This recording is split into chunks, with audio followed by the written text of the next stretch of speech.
Aquí estamos por Conclusión TV con un tema que en general nos toca y nos implica a todos. Habría que ver si todos nos implicamos de la misma manera para poder pensar el tema de cómo nos conducimos en el tránsito, en las ciudades, en las rutas, en un tiempo de congestión vehicular, ya sean de vehículos de gran porte, vehículos de mediano porte, monopatines, bicicletas con motor y demás. Es un tema que afecta porque no solo es una cuestión de incomodidad a la hora de trasladarnos, sino porque en más de una oportunidad se ha cobrado vidas. Y en otras oportunidades ha dejado a personas con lesiones graves, con imposibilidad de moverse, de trabajar y demás.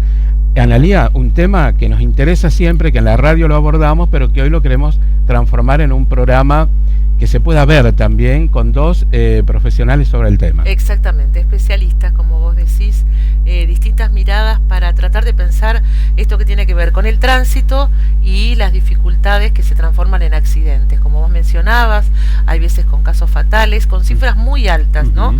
Porque sigue siendo una causa de muerte muy importante en la Argentina, el tema de los accidentes de tránsito y también estas lesiones tan profundas que se pueden dar, ¿no? Me gustaría que vamos a hacerlo con los especialistas, pensar en el tema en forma integral, no es tan solo mirados desde el punto de vista de cómo manejamos, que no lo hacemos del todo bien, creo, como conductora, sino qué pasa con las rutas o qué pasa con las calles, cómo está diseñada la circulación en una ciudad. Este es un tema importante, cómo entendemos todos que esa convivencia, ¿no? Esta es una ciudad que promueve el tema de las ciclovías como una forma de circulación a bajo costo, con otra mirada. Bueno, ¿qué pasa con el resto? ¿Lo entiende? Podemos sumar estas nuevas formas de trasladarse, que son los monopatines. Bueno, así que si le ponemos todos esos condimentos, la ciudad es dificilísima de circular y cuando nos vamos a las rutas hay mucho también para analizar. Creo que en general todos creemos que el estado de las rutas en general no es bueno en la Argentina, más allá de los peajes. Así que hay mucho para tratar.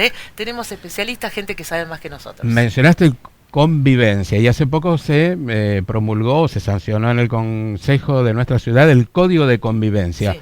Yo no lo leí, no sé si aborda esta parte del tema del tránsito.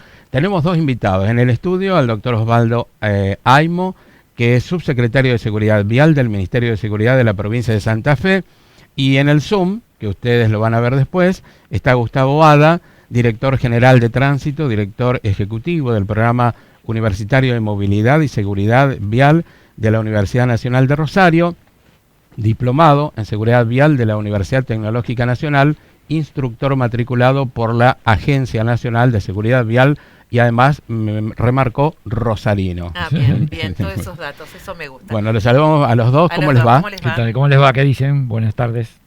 Osvaldo, muchísimas gracias por estar acá en el piso con nosotros y Gustavo también vía Zoom. Bueno, ¿cuál es la primera percepción que podemos hacer respecto al tránsito, a la seguridad vial? Tendríamos que poner varios elementos, la legislación, bueno, ¿cuáles son las primeras cosas que ponemos sobre la mesa para pensar en el tema? Bueno, fundamentalmente, y me adhiero a las palabras que ustedes hicieron como introducción recién, con una palabra, y la palabra es complejidad. La accidentología vial y las consecuencias de los accidentes de tránsito con muerte o heridos graves es un problema complejo, yo lo digo siempre, y la manera de abordar esto es desde la complejidad. O sea, aquella persona o institución o representante de cualquier institución del Estado o de cualquier parte de la sociedad que piensa que tiene con una medida la solución para un problema tan complejo como esto, muy probablemente o desconozca la situación real o no está aportando a la verdad. Y la verdad me parece a mí que corre por esta cuestión, ¿no? Y fundamentalmente empezar a ver a la seguridad vial desde los paradigmas de la investigación basado en la evidencia científica. ¿Y qué dice esa evidencia científica? Yo me respaldo mucho en los países, sobre todo los países desarrollados del mundo, fundamentalmente los países nórdicos, porque fueron ellos los que alumbraron esta nueva forma, este nuevo paradigma de la seguridad vial, basado fundamentalmente en 65 años de trabajo ininterrumpido como política de Estado. Son países que hicieron todo. Hicieron educación, siempre, hicieron concientización, hicieron capacitación, hicieron sensibilización, y alumbraron legislación muy avanzada, muchos de ellos, hicieron muchos controles, hicieron mucho aporte del transporte público, porque allá el transporte público es público, en serio, es del Estado, es de calidad, es puntual, eficiente, económico y un montón de cuestiones. Tiene una infraestructura vial increíble, han alumbrado los últimos diseños seguros de las rutas. ¿Y qué dijeron ellos? En 1997, cuando empezaron a ver que se empezaba a mesetar la baja importantísima que habían tenido de muertos y heridos graves en el tránsito, dijeron, señores, es hora de innovar. Y cuando aparece esta innovación se llama Visión Cero. ¿Y qué es Visión Cero? Es pensar a la seguridad vial un poco repartiendo las responsabilidades. Ya no se hace más responsable solamente al factor humano. Ellos dijeron, hemos estado trabajando demasiado sesgadamente sobre el factor humano, un factor humano imperfecto, que no fue preparado por la naturaleza para un sistema tan complejo y cambiante como el tránsito. Entonces dijeron, a ver, ¿qué puede ser el diseño y la innovación tecnológica de la vía y del vehículo para que cuando el factor humano cometa un error, porque vamos a cometer un error, no lo paguemos con la vida y la discapacidad? Y ahí aparece Visión Cero, que dice sintéticamente que el único número éticamente aceptable de muertos y heridos graves en el tránsito es 0, no hay otro. Pensaba, antes de ir a Gustavo, que los vehículos de los últimos 20 años tienen seguridad activa, seguridad pasiva, que están pensados y diseñados para las colisiones, para evitar que el conductor o los acompañantes sufran las condiciones. Después hay que ver qué comportamiento tienen dentro del habitáculo cada uno, y ahí la responsabilidad es del conductor y de los acompañantes. Hay países que castigan también al acompañante si no usa el cinturón, aunque el conductor lo tenga puesto, ¿no? Sin embargo, no todos los países han adherido a esas normas, porque ahí en la Argentina se construyen vehículos que no cuentan con esa seguridad activa y pasiva, no todos, ¿no? Totalmente de acuerdo con vos, y vos fíjate, a partir de la obligatoriedad en Argentina, la legislación obliga a partir de 1 de enero de 2014 a que todos los vehículos de fábrica tienen que tener doble airbag frontal y ABS, obligatorio. A partir de 1 de enero de 2016, los vehículos tienen que tener los sistemas ISOFIX para el sistema de retención infantil en las plazas traseras de los vehículos, para la movilidad segura de nuestros niños, pasajeros. Y esto después se dejó sin efecto, pero a partir del 1 de enero de 2018, Argentina tenía que tener obligatoriedad de que todos los vehículos que salieran de fábrica tenían que tener control de estabilidad. Uno de los adelantos tecnológicos, junto con el cinturón de seguridad de 3 puntos, que más aporta a salvar personas en los accidentes viales. Desafortunadamente, por una decisión económica del Mercosur, esto se postergó, y esto quita a nuestra posibilidad de que sean seguros nuestros vehículos. Entonces, yo le agregaría, además de eso, todo el tema de los ADAS. O sea, ¿qué ha hecho la industria automotriz? ¿Para qué? Para salir en salvaguarda y tratar de evitar que el factor humano cometa ese error. Y ahí aparece el mantenimiento autónomo de carril, el frenado autónomo. Yo tengo videos que muestran que si el factor humano va distraído por cualquier cosa, un vehículo que observa, que detecta un peatón que está por cruzar, frena solo. Ya lo hace independientemente de vos. Claro. Y me parece que es el salto. Y acá está la explicación que yo estuve estudiando durante muchos años del tema del sistema nervioso central, que es todo un capítulo muy interesante, el tema de la seguridad vial. Volvemos sobre ese tema. Bien.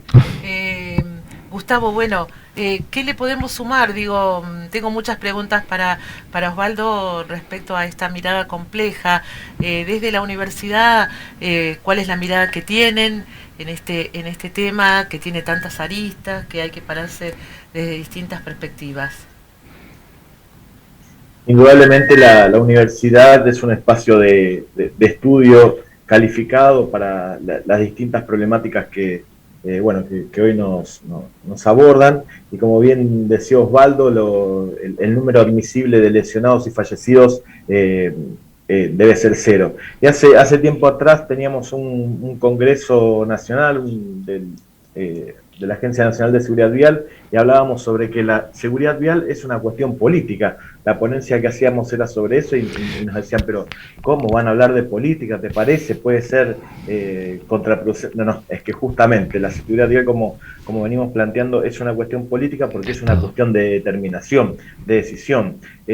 Hablaban de monopatines hace un ratito, en realidad hablamos de vehículos de movilidad unipersonal, que son vehículos sustentables, vehículos ecológicos, y eso está dentro de poder pensarnos de aquí a un tiempo con una movilidad y una sociedad mucho más ordenada, menos sucia, menos violenta, porque claramente lo que debe apuntar la política, como en este caso bajo la ordenanza 10.110, que habla del ordenamiento vial para estos dispositivos de movilidad unipersonal, es a la no ocurrencia de siniestros.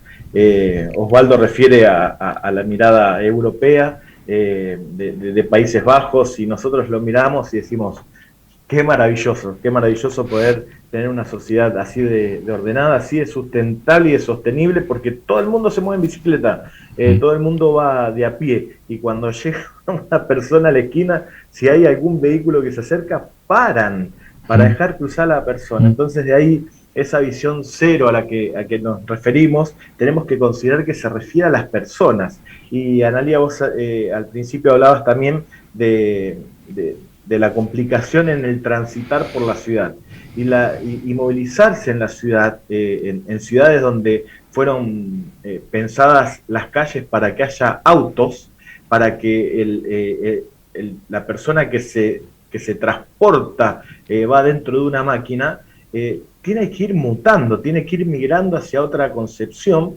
que tiene que ver con las personas, que tiene que ver con el ser social, el sujeto activo dentro de la sociedad, y por eso transformamos la observación del movernos justamente a esa terminología, como trabajamos durante muchísimos años para decir no son accidentes, son siniestros. Bueno, dejamos hablar de tránsito y empezamos a hablar de movilidad, de una movilidad que sea sostenible, que sea mucho menos agresiva.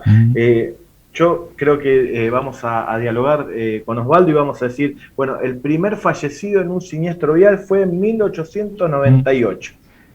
Hace como un montón. Ahora, cuando preguntemos cuándo una bicicleta mató a una persona, y vamos a tener que ir a buscar profundo, porque la verdad que tiene que haber sido un hecho realmente muy fortuito, ¿verdad? Y relevante. Pero al caso, creo que todo esto de la convivencia de que estamos hablando entre los vehículos a motor, los vehículos que contaminan, los vehículos que ocupan espacio en nuestro espacio público, digo nuestro, que es de las personas, que queda ahí estacionado, detenido, que contamina, tiene que ver más con la coexistencia que con la convivencia. Cuando empezamos a comprender un espacio público más amigable, que tenga más espacios verdes, que tenga más espacio para encontrarnos, para respetarnos, creo que ahí empieza a cambiar el paradigma. Y esto, por supuesto, contribuye a esa mirada de no siniestro, de no víctima, de no lesionado, de no fallecido. Y la universidad viene a ese punto, ¿verdad? A decir, bueno, hasta aquí estudiamos todo lo técnico. Mirá, 2014, bolsas de aire frontales para los autos, 2016, sistema ISOFIX para los SRI, para los sistemas de retención infantil, 2018 hablamos de control de estabilidad. Bueno, espera un poquito, ¿por qué no estudiamos lo social? Porque acá lo que viene planteando Osvaldo es no solamente es lo humano, es también lo técnico, pero lo técnico es manipulado por lo humano. Hablemos de la sociedad, cómo se comporta la sociedad, porque vamos a tener un montón de controles digitales y no vamos a estar viendo la conducta de quienes abordan esos dispositivos, esos vehículos, esas máquinas. Un vehículo no es un arma, La persona lo transforma en un arma. La persona que lo conduce lo transforma en un arma, conduciéndolo a 130 kilómetros por hora por una avenida de la ciudad de Rosario y matando a Valentino y a su papá, en un siniestro absolutamente evitable y con una conducta completamente descabellada. Entonces, por supuesto e indudablemente, no cabe ninguna duda que la ergonomía debe trabajar en función de la prevención de las conductas humanas. Pero la sociedad cuando se interpela, la sociedad cuando hace una introspección para ver cómo viene caminando todo esto. Y de la mano de esto, la política, ¿qué hace? La política desde los funcionarios, desde cada una de las funciones que nosotros tenemos, la política pensada, la política ideada, la política diseñada, porque la vía no se diseña sola.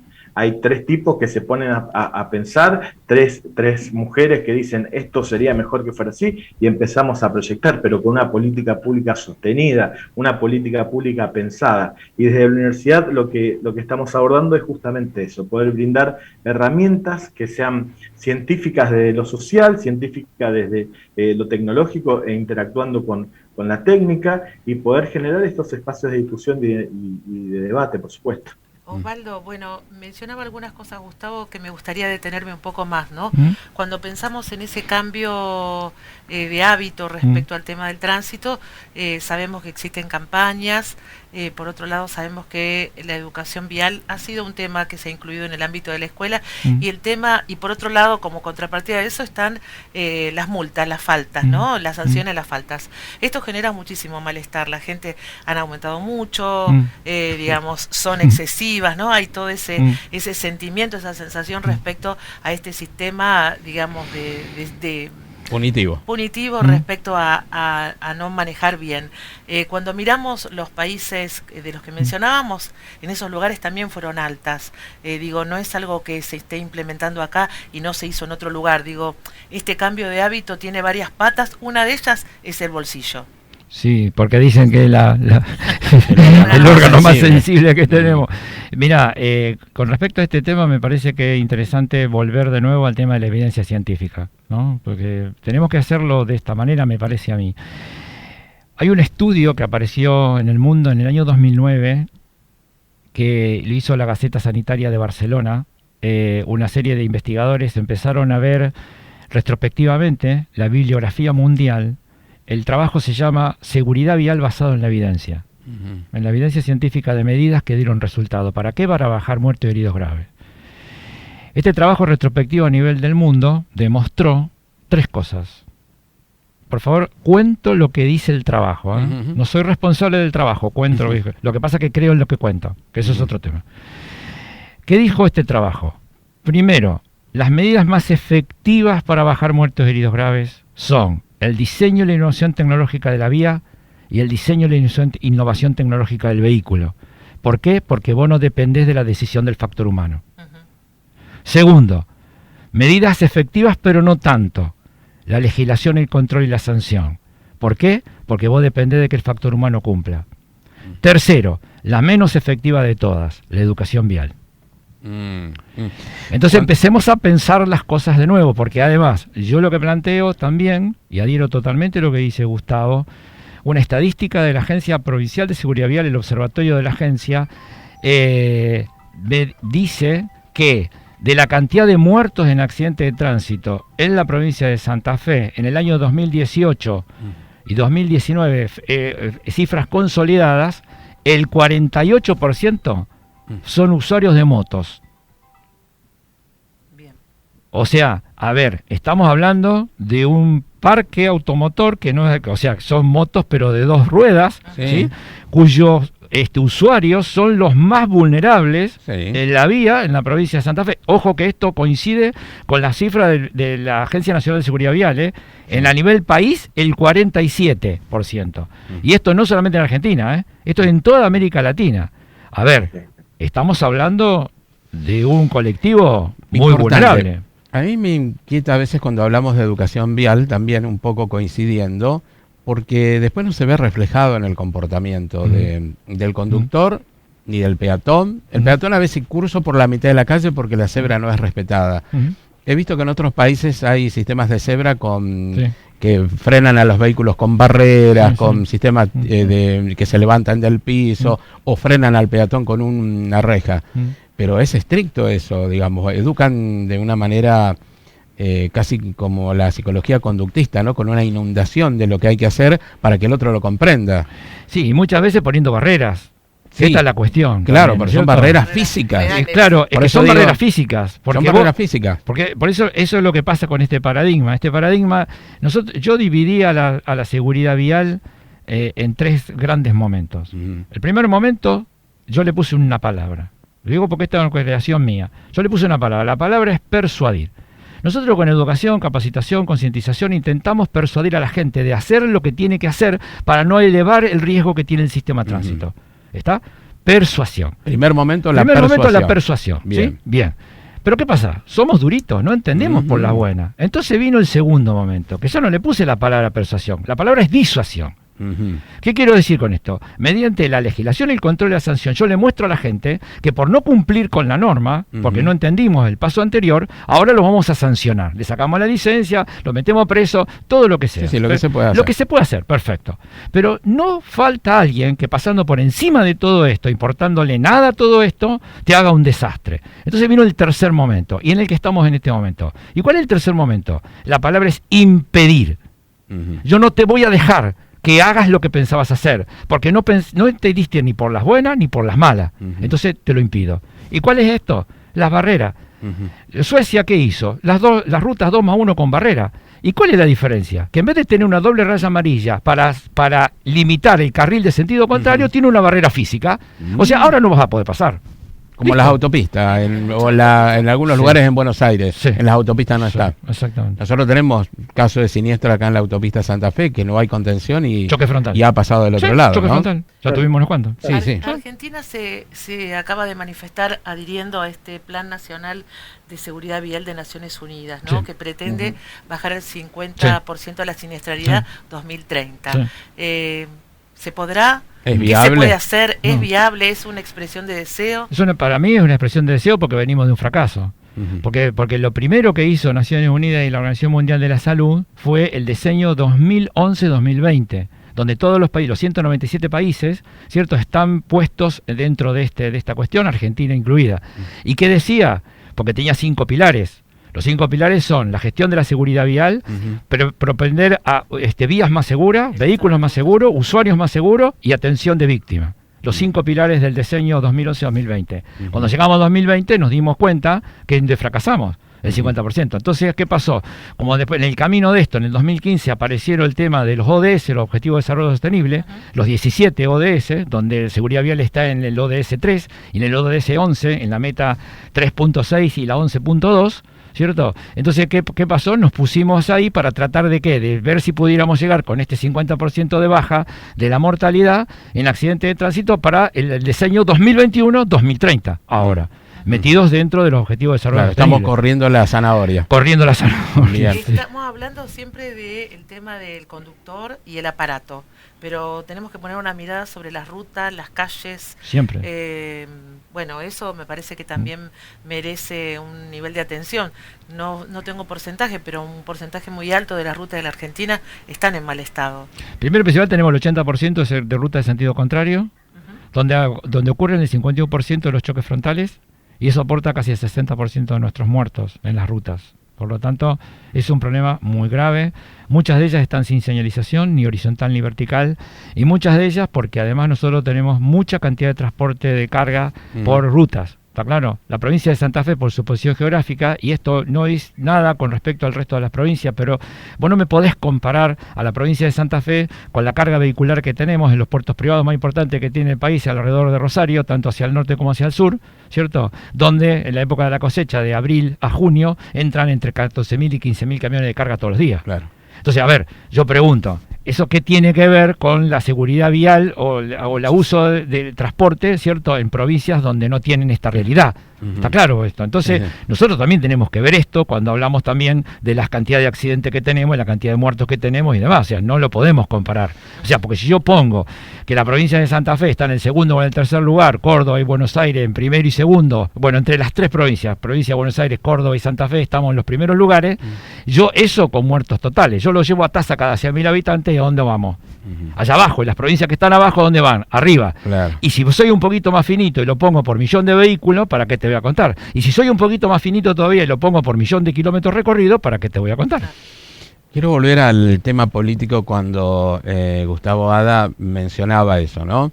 Se dice, y yo estoy bastante de acuerdo, que Argentina a veces más que problemas económicos tiene problemas políticos. Y creo que en la cuestión del tránsito, entre otras cosas, también tiene una cuestión de decisión política, de poder instrumentar, más allá de la cuestión de la educación vial, que puede tener que ver con que enseñamos en las escuelas y demás. ¿Qué pasa con el que terminó la escuela secundaria y se mete a manejar? ¿Qué pasa con las escuelas que también enseñan? Que tampoco yo he visto en la calle comportamientos de los propios conductores de la escuela de conductores no tener una conducción adecuada. No es contra ninguna escuela en particular, pero faltan decisiones políticas profundas y amplias para resolver este tema. Claro, hay una cuestión sensible aquí que, bueno, nos atraviesa a quienes nos dedicamos también al ámbito docente, porque indudablemente cuando hablamos de educación inmediatamente nos remitimos a propender a los niños, claro. ¿verdad? O sea, ¿cómo educamos a los niños? Y la verdad es que dentro de los últimos paradigmas y dentro de los ODS que hablaba recién Osvaldo, dentro de los 17 puntos también está esto incorporado y tiene que ver con que la educación vial, si bien dentro en Argentina está dentro de la educación formal incorporado como contenido transversal, a los niños lo que tenemos que transmitirle es la formación en los valores. O sea, Osvaldo hablaba de la evidencia científica. La evidencia científica se construye a través de la ciencia, que es la noción y el conocimiento que el niño va a ir adquiriendo a lo largo de su formación académica, desde los primeros años de su vida preescolar, durante toda su educación primaria y ni hablar en el secundario. Pero durante toda esa transmisión de conocimiento tiene que haber una incorporación de valores que cuando sea incorporada en la vía pública, lo único que tenga que hacer es recordar normas sencillas, porque la ley lo que hace es transmitir ordenamiento social. Entonces yo no puedo pretender que este viejo dilema de los niños les enseñan a sus padres. No, eso es un error. Los niños deben disfrutar de su niñez. Los niños tienen que jugar, las niñas tienen que disfrutar del espacio público. ¿Quién no quiere recordar esos momentos donde siempre, muy poco yo, pero mis antepasados decían, jugábamos a la pelota en la calle? Impensable en el día de hoy, impensable, pero no aquí en Rosario, no en la ciudad de San Lorenzo, a unos pocos kilómetros de acá, en el interior de la provincia, tampoco hay lugares donde los niños puedan jugar libre de riesgos, y eso también es seguridad. La seguridad es libertad de riesgo, sin pensar que pueda venir algún imbécil y los atropelle. Porque la educación vial tiene referencia inmediata a propender valores aplicados a los demás, a la comunidad en su totalidad, como conjunto. Entonces nosotros nuestro manual, que es un manual básico sobre fundamentos de la educación vial, del correcto uso de la vía pública, se llama nuestro manual. Comienza con ese postulado: un buen ciudadano será un buen conductor. Y podemos incorporar mucho más: un buen ciudadano será un buen usuario de la vía pública. Se finí. O sea, esto tanto, y recién mencionaban a la Argentina. Nosotros desde el Instituto de Colaboración Latinoamericana de la UNR también incorporamos esta problemática a los países hermanos y vecinos, porque estamos trabajando con la Organización Panamericana de la Salud, observando algunos criterios sobre los que se vienen proponiendo, e indudablemente esta problemática no es de acá. Europa empezó, Osvaldo, vamos a hablar de España, que empezó a principios de la década del 80 con las publicidades. Eran publicidades espantosas de sangre y muertos. Y a lo largo del tiempo fue variando este paradigma de decir, mira, es mejor mostrar cómo se previene un siniestro. Y después es mejor hablar sobre cómo utilizar correctamente los dispositivos de seguridad o de la utilización de los dispositivos de seguridad. En Argentina, desde el año 95, el cinturón de seguridad es obligatorio para todos los ocupantes del vehículo. El casco es obligatorio para el conductor y para el único acompañante que puede llevar, si no es un ciclomotor que no puede llevar acompañante. Y recién Osvaldo daba las cifras de siniestros con fallecidos y lesionados, y nos llama la atención que la mayoría sean motos. No nos llama la atención, porque vemos el comportamiento que adopta, y ahí viene nuestro estudio científico, que es desde las ciencias sociales, hay el comportamiento del motociclista. ¿Qué hace un motociclista andando por arriba de la vereda? Cuando nos remitimos a los siniestros que están vinculados con peatones, ¿cómo puede ser que tengamos un 17% de siniestros sobre acera? Si en una acera no tiene que haber ningún vehículo circulando. Entonces, esas cuestiones que nos llaman la atención, que por ahí nos descontextualizan, hoy no nos pueden pasar de largo y no pueden no llamarnos la atención, porque realmente la persuasión, la disuasión y el impedimento son postulados, no sé, que tienen siglos. Impedir para prevenir. Entonces, en este marco, si no avanzamos con estas cuestiones, vamos a continuar siempre en el mismo lugar. Desde la especialidad de cada uno, quizás una pregunta muy amplia, ¿no? Pero ¿por qué creen que conducimos o tan mal, o por qué creen que las normas no se cumplen? Esa intención del desafío, la máquina como aparato da poder. ¿Cuál es un poco la percepción que ustedes tienen? Yo creo que me parece que tiene que ver con esto que estás planteando vos. O sea, mientras nosotros no podamos acercar riesgo real versus riesgo percibido, es muy difícil que tomemos una medida de prevención. Es muy difícil, ¿no? Entonces, si yo estoy acostumbrado a apretar el acelerador y no pasa nada, y no pasa nada, y no pasa nada, en un momento voy a pensar que esto no es tan riesgoso. ¿Hasta qué? ¿Hasta cuándo? Hasta cuando pasa. Y cuando pasa ya es tarde, ¿no? Esta es una pequeña aproximación.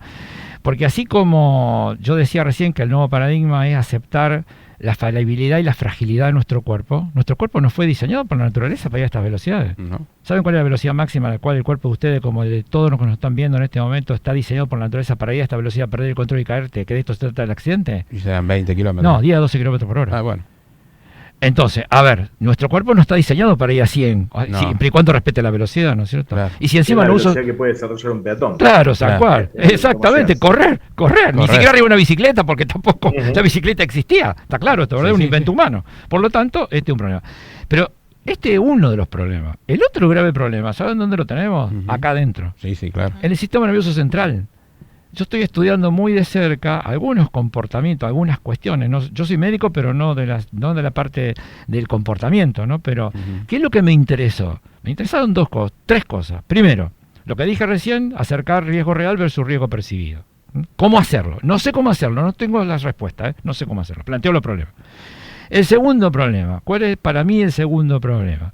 Los lapsus atencionales. ¿Ustedes saben cuánto tiempo un conductor de moto, de lo que fuere, está capacitado para estar detrás del volante o del manubrio de su vehículo con toda la atención? Que este es el desempeño de un conductor, aptitud y actitud, con las dos cosas bien hacia arriba, 20 a 25 minutos. Si yo al cabo de ese tiempo, mi cerebro no hace otra cosa diferente a esto, estalla. ¿Está claro? Esto te pasa lo mismo. Yo no puedo estar todo el tiempo alerta de que me van a robar. En algún momento tengo que salir de esa situación. Exacto. Y cuando salgo de esa situación, que es el lapsus atencional. En ese caso me pueden robar porque bajé mi defensa. Y si yo estoy conduciendo puedo tener un accidente. Lapsus atencional. Y el tercer problema, y este es gravísimo, es la toma de decisión en base a las emociones. Yo cuando hago capacitación, educación, sensibilización del factor humano, estoy dirigiéndome a su parte racional. Pero la neurociencia demostró que la parte racional nuestra no es lo más importante. Nosotros no somos seres racionales con emociones, somos seres emocionales que a veces razonan. Y ahí se te complica más. Sí. Porque vos tomás las decisiones en base a las emociones. Yo a vos te capacito y te concientizo. El día que vos apretes el freno de tu vehículo a fondo y trabás las ruedas delanteras que dejan de girar, el vehículo donde apuntó, allá va y chau. Entonces cuando te entreno, ¿qué te digo? Mirá, cada vez que vas a frenar, soltar, ¿para qué? Para que la rueda delantera haga un giro y me pueda hacer una maniobra evasiva. Listo. Con esta capacitación llevamos una pista, situación controlada de tránsito, para que si te equivocas en vez de pisar un peatón, pise un cono, y te hacemos hacer todas las maniobras. Listo, te damos la licencia de conducir. Pasó el tiempo. ¿Quién me va a asegurar, incluido vos, que el día en una situación real de tránsito no te para arriba el freno? Vos te vas a olvidar de todo, lo que te dije. Claro. ¿Y qué te dominó ahí? La emoción. ¿Y cuál de esas? El miedo. Y entonces, ¿qué hizo la ciencia? ¿Qué hizo la tecnología? El ABS. Listo, ahora ya está. La tecnología no tiene emociones. Entonces, ¿ahora qué tengo que hacer? Entrenarte cómo funciona el ABS. ¿Para qué? Para que te pare arriba el freno. Claro. Como vamos cerrando el programa, y me parece que acaba de hacer el doctor Aimo casi el cierre del programa, le pedimos a Gustavo Ada que también haga un par de apuntes y pensemos en otro programa porque esto es muy extenso y el tema es altamente problemático, o para problematizar también. Analía, vos preguntabas por qué conducimos tan mal. La pregunta es por qué nos comportamos mal. O sea, qué es lo que está fallando en la sociedad, pero en la sociedad como una unidad un reflejo de única, ¿no es cierto? O sea, una unidad de comportamiento. Hablamos de sanciones, hablamos de comportamiento, hablamos de prevención, de educación, de formación, y realmente todo esto va en un núcleo donde debemos compartir con cada uno de los individuos, pero entendiendo que el otro es justamente eso, es otro individuo, que es otra persona, y como tal tiene la capacidad de decidir. El riesgo percibido y el riesgo real también juega en el medio con el riesgo aceptado. Cada uno acepta determinado riesgo para asumir al momento de movilizarse en las ciudades, en las rutas, y lo que vemos en las rutas y lo que vemos en las esquinas, creo que es demasiado alto el riesgo aceptado por un valor mínimo, que son apenas unos minutos. Ir a 60 kilómetros por hora en la ciudad de Rosario, en una calle donde a lo mejor admite 30 kilómetros en ese momento, no me va a llevar más que 1 o 2 metros más que el que viene atrás mío en bicicleta, y eso es algo que científicamente lo puede comprobar cualquier usuario de la vía pública. Vas a ver que el ciclista despacito va por la ciclovía, por la bicicleta, y vos que venís apurado esquivando uno, esquivando otro, va a estar el ciclista allí a tu lado. Entonces, creo que la percepción del riesgo la tenemos que subir mucho, debemos subir mucho el riesgo que percibimos, bajar la aceptación del riesgo y equilibrarlo en cuanto a lo que es el riesgo real que hablaba Osvaldo recién, y creo que lo de las emociones es un tema aparte que nos vamos a tener que sentar a charlar, porque es lo que viene de aquí al próximo diseño para trabajar indudablemente. Agradecerle a los dos, la verdad que para mí, dije al principio del programa que nos íbamos a llevar un conocimiento y mejor vocabulario a partir de esta entrevista con ustedes, que queda mucho por decir, por supuesto, no se agota en un programa de media hora, así que gracias a ambos. No, gracias a muy ustedes, amable, muy amable. Un saludo, Gustavo. Gracias por su tiempo. Bueno, al contrario, gracias a ustedes por haber participado. Bueno, Ana, nos vamos con... Nos vamos. ¿Viste cuando te pasa que tenés ganas de más? Sí, lo ponemos en la lista Seguridad Vial, parte 2. Claro, me parece que sí. Sí. Vamos por un segundo programa con el tema. En breve vamos a seguir pensando, ¿no? Porque como vimos, el tema del tránsito y el tema de los siniestros viales tienen muchas causas, así que tendríamos que ir desglosándolo y trabajando sobre cada una, ¿no? Me quedo también con ese mensaje, intentar un espacio más de convivencia, ¿no? Digamos, me parece, y tengo la misma percepción, que el tránsito es como muestra, como sociedad, cómo estamos, ¿no? Como sociedad, qué cosas qué reglas cumplimos, qué no, cómo entendemos al otro, ese que vemos más chiquito, digo, porque si vos tenés un auto grande y alguien en bici, vos tenés mejores condiciones, digamos, y cómo te manejas en ese sentido, ¿no? Muestra un poco qué sociedad somos.